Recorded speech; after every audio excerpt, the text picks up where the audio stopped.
Assalamualaikum, halo Sobat Naker. Hari ini kita awal perjumpaan bersama dengan Bapak Kepala Dinas Tenaga Kerja dan Perindustrian. Kami berbincang-bincang tentang seputar dunia kerja. Baik, kita mulai hari ini. Kami perkenalkan Bapak Dian Fakri, Kepala Dinas Tenaga Kerja dan Perindustrian Kota Padang. Kami mengawali ini Pak, masuk ke Dinas Tenaga Kerja dan Perindustrian sejak kapan Pak? Dan bisa diceritakan pengalaman Bapak selama kurang lebih beberapa bulan ini berada di Dinas Tenaga Kerja dan Perindustrian Pak. Silakan Pak.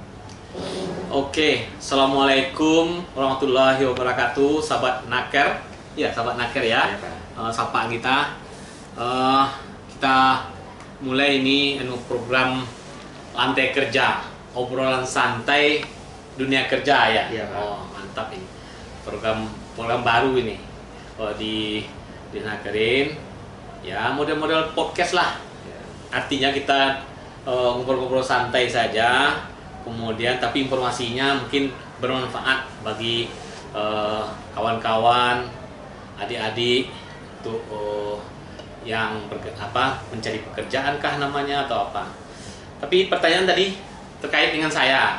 Alhamdulillah nih, kalau hitungan bulannya ya udah 11 bulan lah. 11 bulan. Saya kena awal Januari kemarin, awal Januari saya bergabung di Disnakerin ini, Dinas Tenaga Kerja dan Perindustrian. Ya.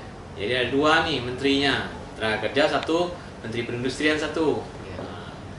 Kita untuk Kota Padang ya kita lah pembinanya bersama-sama. Jadi itulah sebenarnya 11 bulan ini saya baru di Nakerin ini, termasuk baru. Pengalaman Bapak selama memimpin dinas ini bagaimana Pak? Jadi pengalaman tentu kita sekarang saya ingin fokus kita bincang-bincang karena ini lantai kerja, obrolan santai dunia kerja. Mungkin saya awali pembicaraan kita secara gimana caranya untuk memberi gambaran kepada kita semua. Dunia kerja kita ini sedang dengan ada pandemi kemarin sedang sebenarnya tidak baik-baik saja. Diakui itu sederhana saja melihatnya. Kalau melihatnya dari yang terasa kan sebenarnya bagi orang yang belum mendapat pekerjaan, kalau kita mungkin populernya disebut menganggur. Nah, berapa tingkat pengangguran ini? Mungkin dari situ sebenarnya tergambar oleh kita kondisi Kota Padang sebenarnya sedang membutuhkan upaya-upaya untuk perluasan lapangan pekerjaan dunia kerja ini.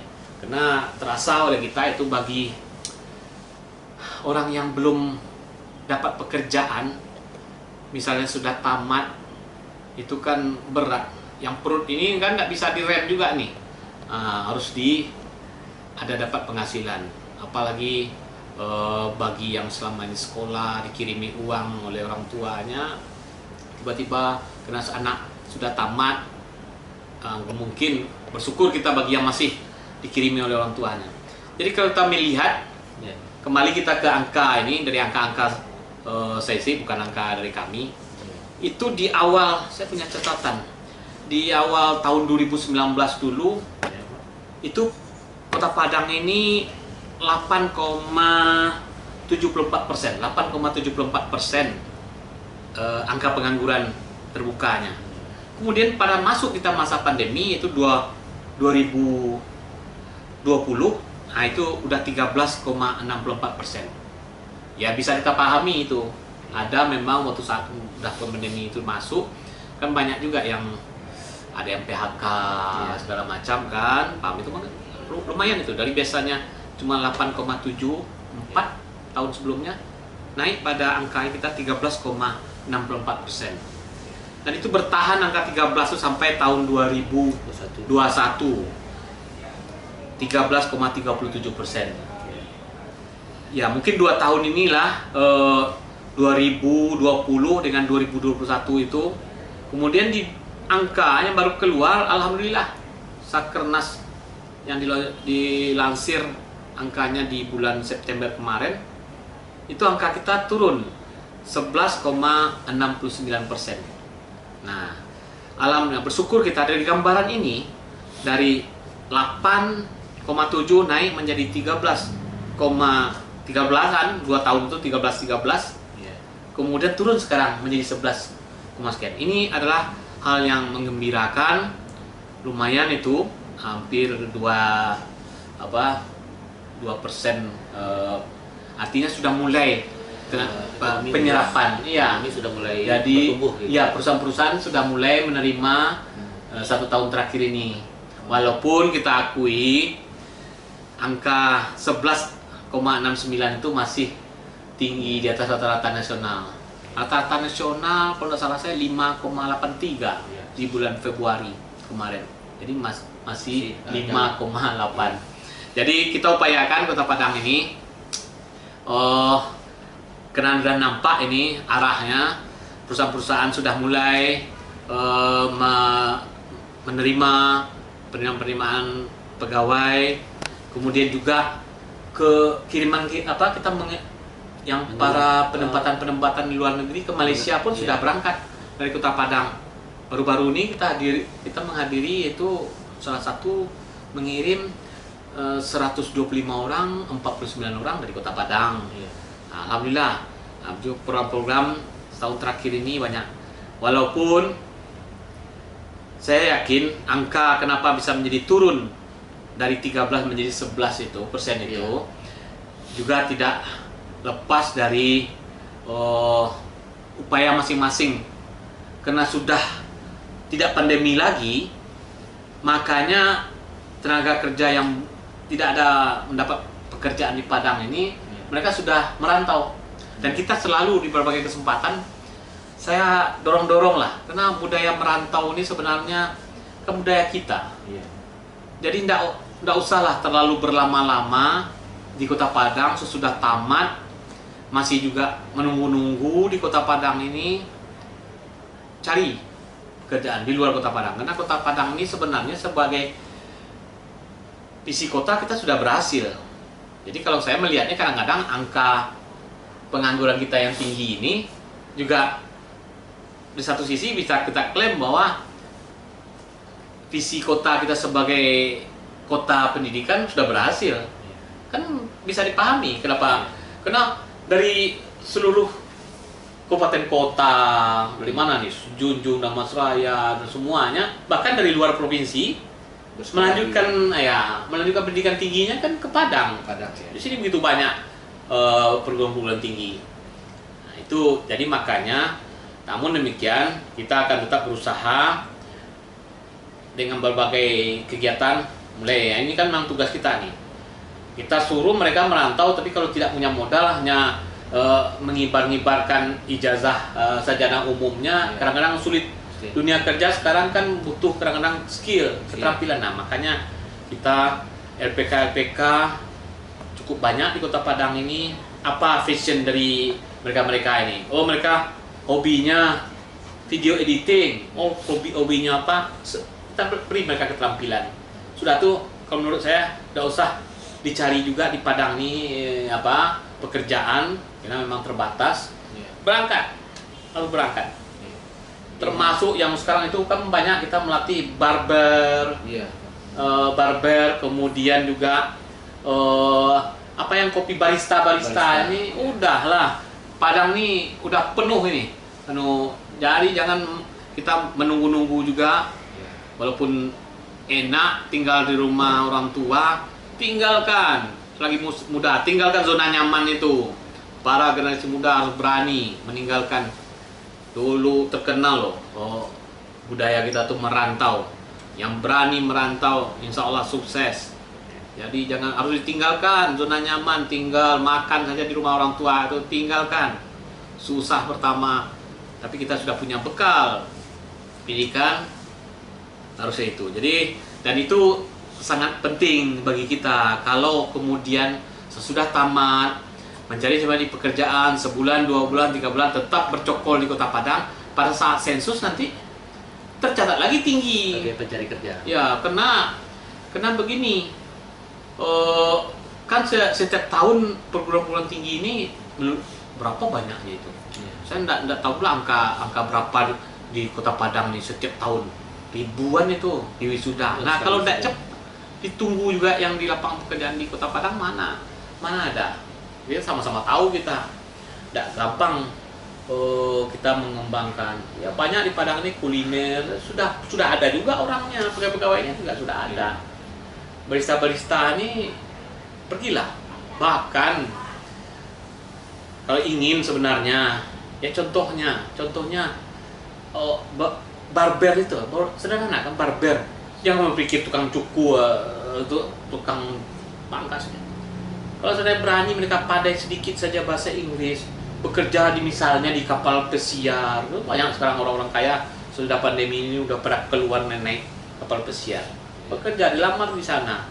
Mungkin di samping gajinya besar dolar. Kemudian orang-orang kaya tuh kalau seandainya dirapikan rambutnya gitu semacam, tipnya itu kan luar biasa. Nah, jadi cara berpikirnya seperti itu. Berani tinggalkan rumah, zona nyaman kalau istilahnya kan. Nah, itulah kira-kira kalau saya memotivasi para generasi muda itu. Ya kalau bisa saya boleh menyampaikan lagi, saya sangat di berbagai kesempatan sering menyampaikan kita sebagai manusia ini sebenarnya hidup di dunia ini pendek dan masa keemasan usia kita itu sebenarnya 20 sampai 40 tahun. Nah, jadi kalau seandainya kemudian sudah tamat, oke, boleh mengikuti perkuliahan, tamat kuliah di usia-usia 20, berapa? 22 mungkin atau apa. Kemudian berlalai-lalai sampai umur 30 belum juga jelas. Nah, ini masalah menurut saya. Sudah kita habiskan hampir 10 tahun usia keemasan kita. Masa-masanya kita tuh sedang kreatifnya sebenarnya di umur 20 itu. Nah, itu makanya usahakan secepatnya saja, jangan ragu-ragu. Itu makanya kalau bagi yang kuliah itu pada usia-usia jangan melulu fokus kuliah saja, tapi mulai dirancang-rancang kemana arah sesudah tamat itu, dan tidak berlama-lama, cepat saja putuskan. Tadi menarik Pak yang tentang skill ya Pak ya. Iya. Jadi kita tahu lulusan itu harus punya tiga knowledge, skill, dan attitude. Artinya knowledge tidak hanya sarjana, isi kepalanya, wawasannya, tapi juga punya skill, keterampilan tangan, dan attitude dengan sikapnya atau soft skillnya. Nah, peran Dinas Tenaga Kerja dan Perindustrian dalam membina soft skill bagaimana nih Pak? Karena banyak keluhan dari HRD, soft skillnya tidak bagus, attitude-nya tidak bagus, baru sebentar 3 bulan, 4 bulan bekerja, berhenti bekerja. Nah, kira-kira bagaimana Pak peran Dinas Tenaga Kerja dan Perindustrian dalam membina soft skill bagi calon-calon lulusan? Ya, memang itu rasanya ilmu yang disampaikan tadi oleh Bang Faisal tadi terkait orang tenaga kerja yang baik itu. Sebenarnya kalau mereka mau, anak-anak muda ini kan sebenarnya bisa searching di Google, di mana di internet semua bagaimana menjadi pegawai baik. Udah banyak mengatakan kita harus begini dunia kerja ini. Dan kita dari Dinas Nakrin ini walaupun terbatas, ya akhirnya kembali juga pada cerita tentang anggaran, kita terbatas, tapi kita memang sudah mempersiapkan tapi memang mungkin tidak coverage-nya, penjangkauan kita tidak begitu banyak, tapi memang tugas kita itu mempersiapkan mereka. Nah, selain dari skill, misalnya keterampilan yang mereka inginkan, kita ada pelatihan-pelatihan. Ya, cuman sangat terbatas dalam 1 tahun itu berapa yang bisa mereka warga Kota Padang kemudian warga Kota Padang mengikutinya mungkin tidak terbatas, tapi sebenarnya di Kota Padang ini bisa kita sebut eh, cukup lengkap tempat-tempat pelatihan, tapi memang mungkin sebagian berbayar. Jadi kami sarankan jangan ditunggu-tunggu juga yang gratis dari APBD Pemko Padang, karena mengingat umur, rugi kita menunggu-nunggu juga. Ikuti saja pelatihan-pelatihan yang ada. Oh, saya berbayar, mungkin tidak terlalu mahal, tapi memang bekalilah diri dengan keterampilan, karena dunia kerja terutama perusahaan-perusahaan butuhkan itu sertifikat kompetensi itu. Ya. Mungkin itu saja ya, bincang-bincang apa kita ya, apa? Ya.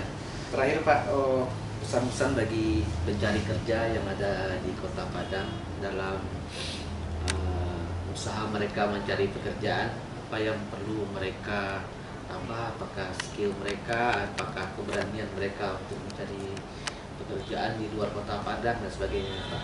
Pesan-pesan kepada pencari kerja kita, Pak. Oke, mungkin sebagai penutup ya, para sahabat naker ya, para pencari kerja terutama, saya menghimbau nih, mengharapkan, tadi sudah saya singgung juga, harus punya keberanian meninggalkan zona nyaman, rumah. Mungkin Kota Padang ini terlalu nyaman, enak. Jangan, ingat usia kita berjalan terus, masa keemasan kita pendek itu. Kita harus sukses sebelum umur 40 itu. Berangkat, bisa di searching itu di mana pekerjaan-pekerjaan yang kita minati, berangkat saja.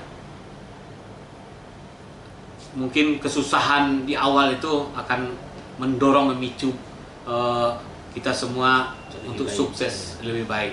Memang seperti itulah kami harapkan, terutama berani meninggalkan Kota Padang.